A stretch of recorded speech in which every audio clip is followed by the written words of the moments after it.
देखिए, अब opposition MPs विशेष करके कांग्रेस पार्टी ने स्पीकर साहब के ऊपर में नो कॉन्फिडेंस मोशन का एक नोटिस दिया है। उसमें क्या करना है क्या नहीं करना है उसका एक प्रोसेस रेडीमेड है। यहाँ इसका इस्टेब्लिश्ड नॉर्म्स होते हैं, तो उसके अलावा अलग से मुझे कुछ कहने का नहीं है। लेकिन मुझे दुख इस बात का है कि स्पीकर का गरिमा को इन्होंने गिराया है और कांग्रेस पार्टी के मेंबर्स स्पीकर साहब के चैम्बर में जाकर के स्पीकर साहब को धमकी दिया, गाला गलौज किया, स्पीकर साहब को बुरा भला कहा और स्पीकर साहब का निर्णय को नहीं मानते हैं और ऊपर से फिर स्पीकर साहब को ही आरोप लगाते हैं कि पक्षपात करते हैं। ऐसे तो मैंने पहले बार देखा है। और जो भी सदन में है, चाहे प्रधानमंत्री हो चाहे एक एमपी हो, बोलने से पहले स्पीकर का यानी कि जो चेयर में बैठते हैं उससे परमिशन लेके ही बोलते हैं। और एक ट्रेडिशन है, कोई भी एमपी जब बोलते हैं तो स्पीकर को धन्यवाद दे के ही बोलते हैं। स्पीकर या जो भी चेयरमैन है या राज्यसभा में हमारा चेयरमैन है, वो धन्यवाद दे करके ही बोलते हैं। ये एक प्रथा है। राहुल गांधी जी तो भाषण से कि मुझे इजाज़त नहीं चाहिए।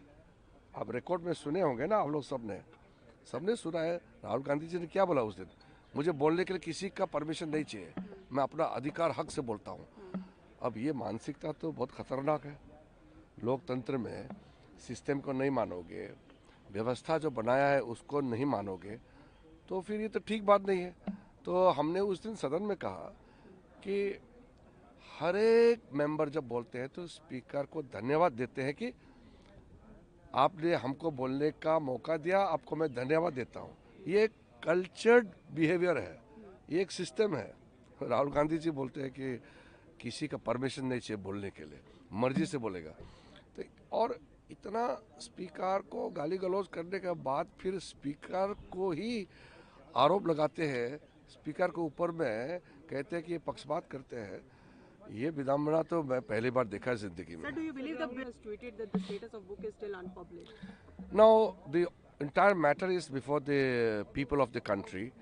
How a member in the parliament is trying to use a very sensitive matter through unfair means, a sensitive matter related to security, to be used as an instrument to drive a political mileage. It is very unfortunate.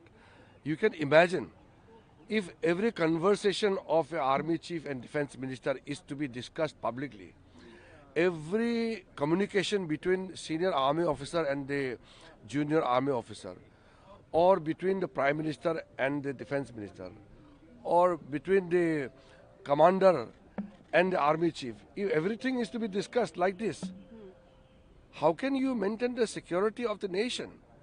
This is not a matter to be lightly played in such a manner which will demean not only the position of the parliament but the person who is making such issue.